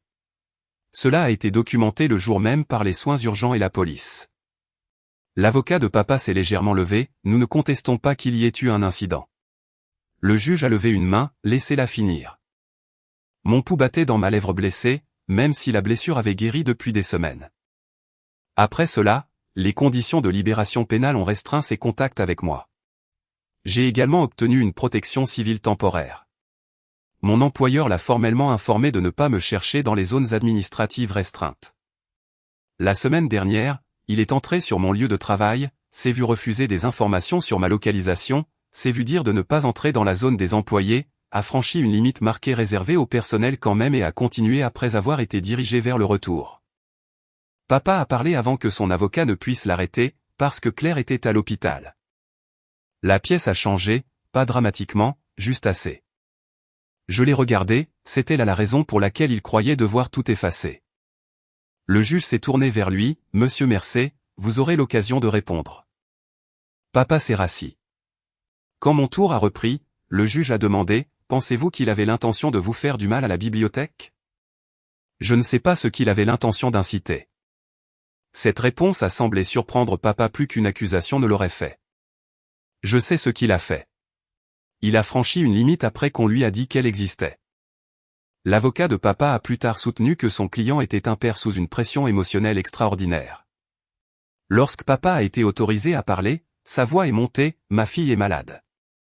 Il voulait dire Claire, il voulait toujours dire Claire. J'ai passé ma vie à faire tout ce que je pouvais pour la garder en vie. Rachel le sait, elle sait ce que nous avons traversé. Son avocat a posé une hand légèrement près de son coude. Papa a continué à parler, elle est en bonne santé, elle a un bon travail, elle a son propre appartement. Nous lui avons demandé une chose. Mon rein pesait apparemment moins dans sa phrase que les courses que j'avais achetées la semaine dernière. Le juge lui a posé des questions sur le lieu de travail, j'essayais de parler à ma fille. On vous avait dit de ne pas la contacter. Mon autre fille était à l'hôpital. On vous avait dit de ne pas aller sur son lieu de travail. Je n'y allais pas pour faire du mal à quelqu'un. Vous êtes entré dans une zone restreinte. J'avais besoin que Rachel écoute.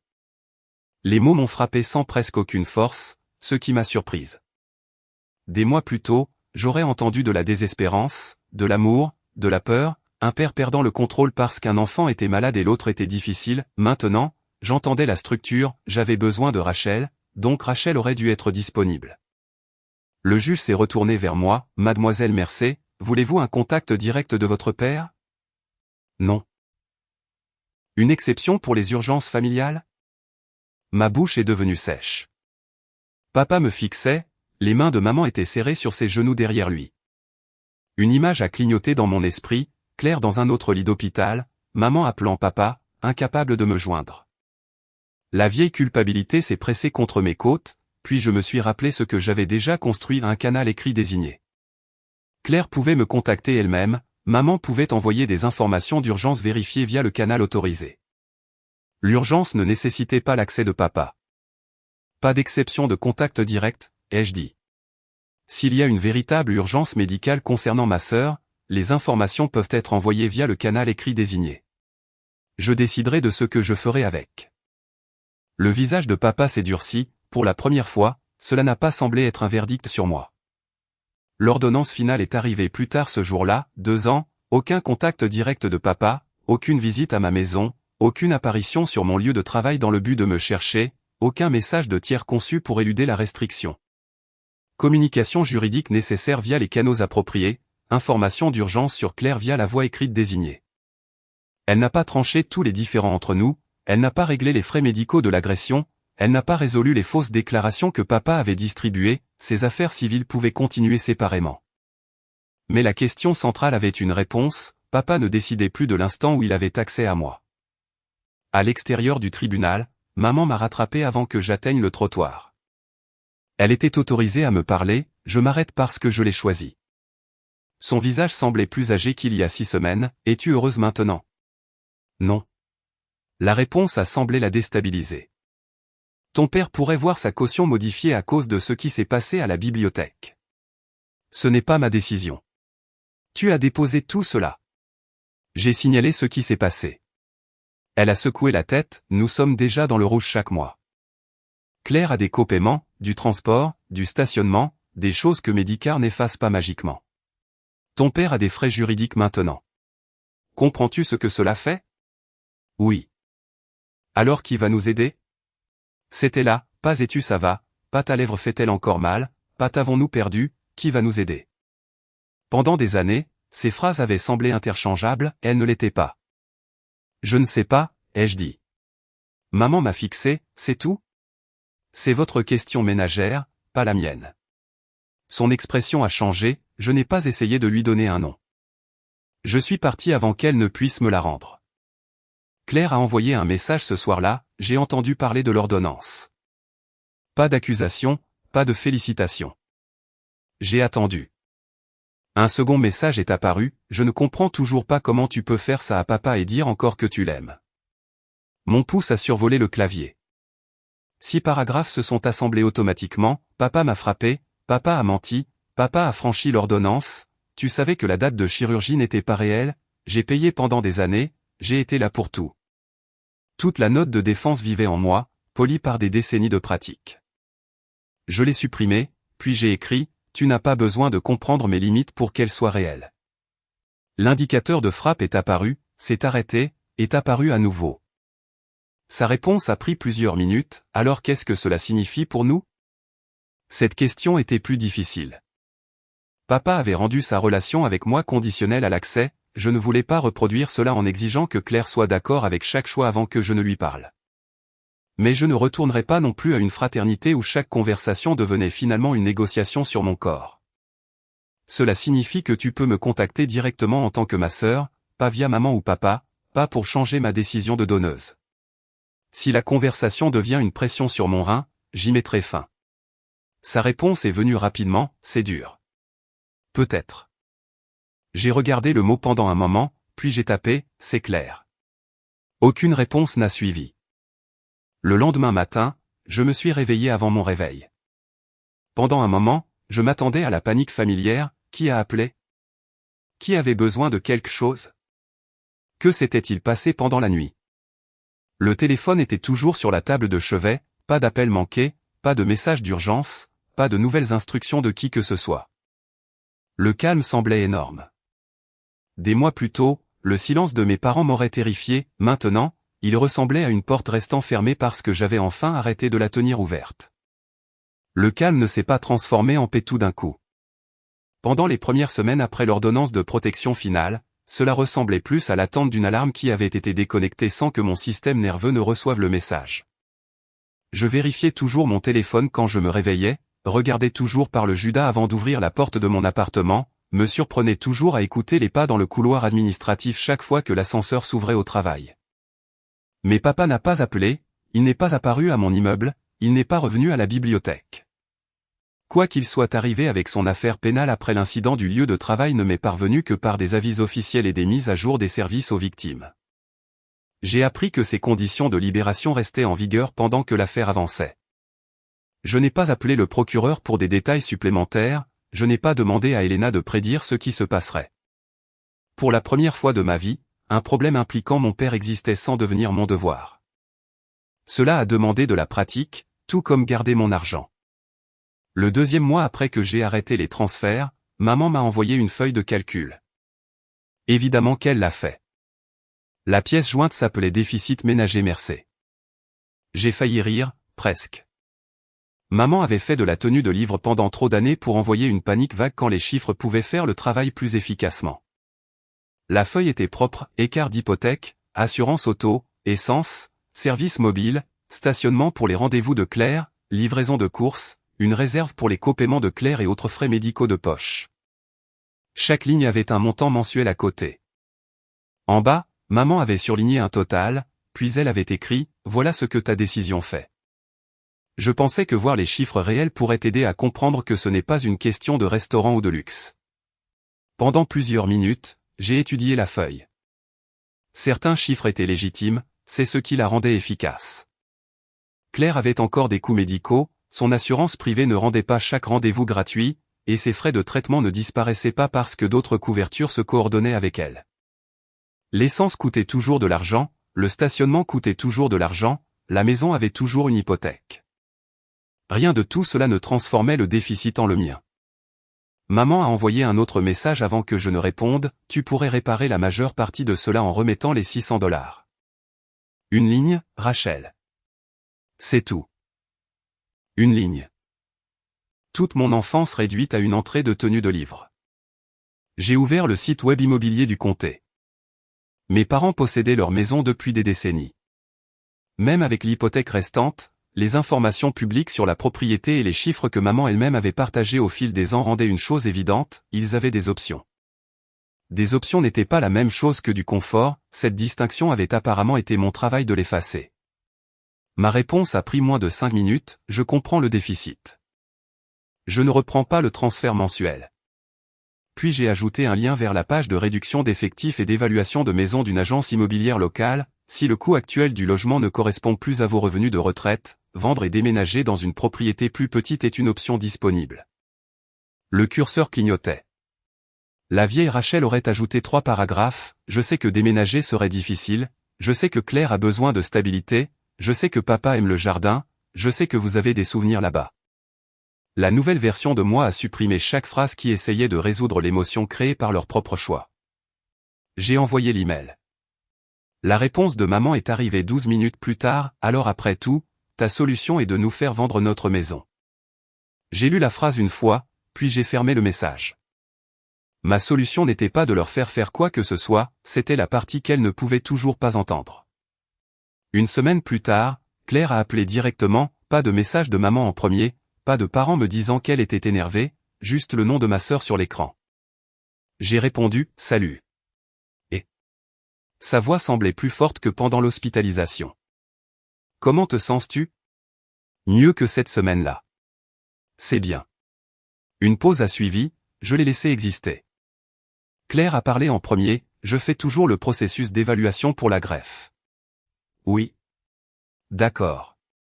Il y a d'autres voix qui le regardent.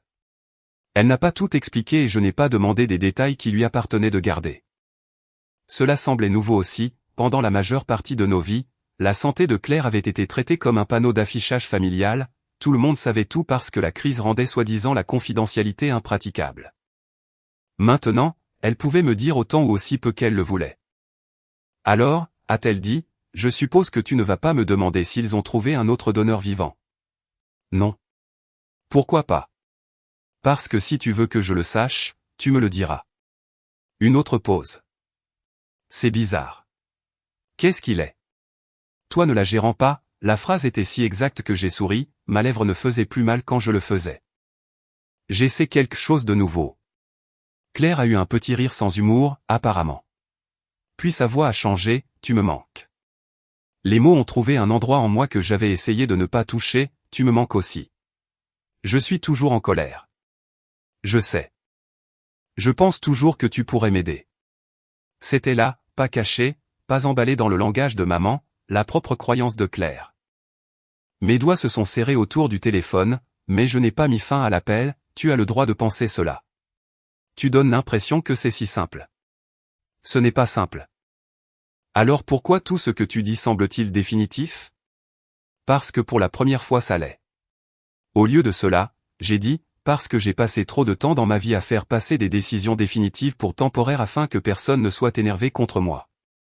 Claire n'a pas répondu immédiatement, puis elle a demandé, si je ne suis jamais d'accord avec toi, pouvons-nous toujours être sœurs? J'ai regardé par la fenêtre de ma cuisine. Une femme dans l'immeuble en face arrosait 2 plantes sur son balcon, quelque part en bas, une portière de voiture s'est fermée, des sons ordinaires. Je ne sais pas ce qui sera, ai-je dit, mais le désaccord n'est pas la partie qui rend une relation impossible. Qu'est-ce qu'il est? Traitez mon nom comme le début d'une autre négociation. Sa respiration est venue dans le haut-parleur, je ne sais pas si je peux promettre que je ne souhaiterai jamais que tu changes d'avis. Je ne te demande pas de le faire. Que demandes-tu? Que tu ne fasses pas du changement de mon avis le prix pour me parler. C'était la chose la plus proche de l'espoir que je pouvais offrir. Claire a dit, je peux essayer. Pas s'excuser, pas se transformer, essayer. Pour l'instant, c'était plus honnête qu'une réunion. L'affaire civile a avancé beaucoup plus lentement que l'ordonnance de protection ne l'avait fait, c'était bien. L'ordonnance de protection était déjà en place, papa ne pouvait pas utiliser les négociations de règlement comme une salle d'attente où ma sécurité restait indécise. Des mois ont passé pendant que les avocats échangeaient des documents sur les questions plus petites laissées derrière par l'agression et la fausse histoire de donneuse, certains frais de soins urgents, des frais juridiques. Le groupe limité de personnes et d'organisations qui avaient reçu la fausse affirmation de papa selon laquelle je m'étais engagé à donner puis avaient abandonné Claire. Elena m'a envoyé une correction proposée un après-midi. J'ai lu la première phrase 2 fois, puis je l'ai appelée, ceci dit que j'étais incapable de procéder au don. Oui. Ce n'est pas exact. Cela évite des détails inutiles. Cela crée une nouvelle version inexacte. Elena a été silencieuse un moment, quelle formulation voulez-vous? Ma réponse était déjà sur mon écran, Rachel Mercé n'avait pas donné son consentement final pour devenir donneuse de reins vivante. Les déclarations antérieures disant qu'elle avait accepté de donner ou s'était retirée d'un don programmé étaient incorrectes. Elena l'a relu, c'est plus strict. C'est vrai. Voulez-vous que la raison pour laquelle vous avez refusé soit incluse? Non. Bien. Ma décision médicale privée ne devenait pas une propriété publique simplement parce que papa avait menti à son sujet. Le règlement final n'a pas été dramatique, pas d'applaudissements dans la salle d'audience, pas de chèque massif, pas de confession de papa. Il a accepté par l'intermédiaire d'un conseil de rembourser des frais médicaux définis et une portion des dépenses associées à la résolution du différend. La correction n'est allée qu'au destinataire spécifique dont j'avais conservé les emails originaux. Le règlement n'a pas modifié l'ordonnance de protection, cela importait assez pour que je lise la clause 3 fois. L'avocat de papa a également inclus une formulation disant que l'accord ne constituait pas une admission au-delà des termes énoncés. Des années plus tôt, cela m'aurait dérangé, j'aurais voulu que le document dise ce qu'il m'avait fait dans un langage moral mauvais, contrôlant, abusif, impardonnable. Maintenant, les faits semblaient suffisants, il m'avait frappé, il avait parlé en mon nom, il avait ignoré les limites, il avait franchi une porte réservée au personnel après qu'on lui avait dit de ne pas le faire, il avait perdu l'accès direct à moi. Un paragraphe déclarant son caractère intérieur n'améliorerait aucun de ces faits. Avant que je ne signe, Elena a demandé « Voulez-vous que je transmette un message personnel avec les papiers finaux ?» Non. Vous êtes sûr? Oui. Il ne restait rien à expliquer que je n'avais pas déjà passé une vie à expliquer. Après la signature du règlement, rien de spectaculaire ne s'est produit, c'était l'une des meilleures parties. Mon chèque de paie est arrivé, l'ancien transfert de $600 n'est pas parti, un autre chèque de paie est arrivé, même chose. Ma contribution de retraite a augmenté, mon fonds d'urgence a grandi. J'ai pris 3 jours de vacances sans vérifier d'abord si Claire avait des rendez-vous. Pour la plupart des gens, 3 jours de congé ne se seraient pas qualifiés d'événement de vie, pour moi, le premier matin était presque insupportable, pas d'emploi du temps, pas de garage de stationnement médical, pas de texto me demandant de comparer des relevés d'assurance. À 11 heures, je me suis surprise à ouvrir mon email juste pour voir si quelqu'un avait besoin de quelque chose, puis j'ai fermé l'ordinateur portable et suis sorti. Les feuilles tournaient. J'ai passé 40 minutes dans une librairie d'occasion et acheté un roman parce que j'aimais la première page, pas parce qu'il aiderait quelqu'un, pas parce que c'était un cadeau, pas parce que je pouvais justifier le prix, parce que je le voulais. De retour au travail, la cicatrice sur ma lèvre avait pâli en une mince marque que je ne pouvais voir que si je me penchais près d'un miroir. Ma voix était normale depuis des mois.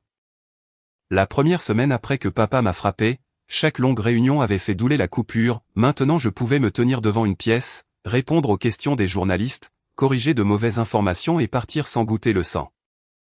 Un après-midi, après un briefing, Nina a marché à côté de moi vers les ascenseurs, « Tu sais ce qui est bizarre ?» a-t-elle demandé. Quoi? Tu as arrêté de t'excuser avant de corriger les gens. Je l'ai regardé, j'avais l'habitude de faire ça. Tout le temps. Non, je ne le faisais pas, Nina a souri, absolument que tu le faisais. Les portes de l'ascenseur se sont ouvertes. Peut-être qu'elle avait raison, au travail, l'excuse avait semblé professionnelle et désolé, juste une correction au désolé, je veux m'assurer que nous utilisons le dernier langage désolé avant d'envoyer ceci de petites permissions avant de parler précisément. Je suis entré. Le lendemain matin, j'ai corrigé une date dans un avis public sans m'excuser d'abord, personne n'est mort. Environ 8 mois après la gifle, maman m'a contacté via le canal qu'elle était toujours autorisée à utiliser. Le sujet était « Papa jeudi ». À l'intérieur, elle a écrit « Ton père a un suivi en cardiologie jeudi après-midi ». Rien de dramatique, mais ils veulent qu'il apporte sa liste de médicaments et ses papiers d'assurance. Il te veut là. J'ai lu le message attentivement, pas d'urgence, pas d'affirmation que papa ne pouvait pas y assister sans moi, juste un rendez-vous et une vieille attente. Ma réponse a été courte, vous devrez organiser cela vous-même. Maman a répondu presque immédiatement, Rachel, tu sais comment gérer tout cela. J'ai fixé la sentence. Il y avait des jours où la prise de conscience arrivait comme une révélation, ce n'était pas l'un d'eux. Cela est arrivé comme une reconnaissance, bien sûr que je savais comment le gérer. Je savais comment organiser les médicaments, je savais comment lire les lettres d'assurance, je savais comment construire une liste de questions avant un rendez-vous et prendre des notes après, je savais quels documents papa oubliait toujours.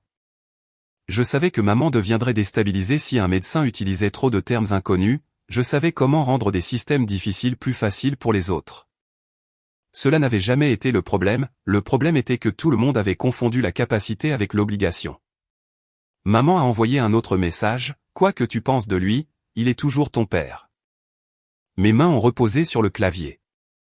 La vieille réponse est arrivée en premier, je sais, je suis désolé, je ne peux tout simplement pas cette fois. Puis je l'ai supprimé, je ne suis pas disponible.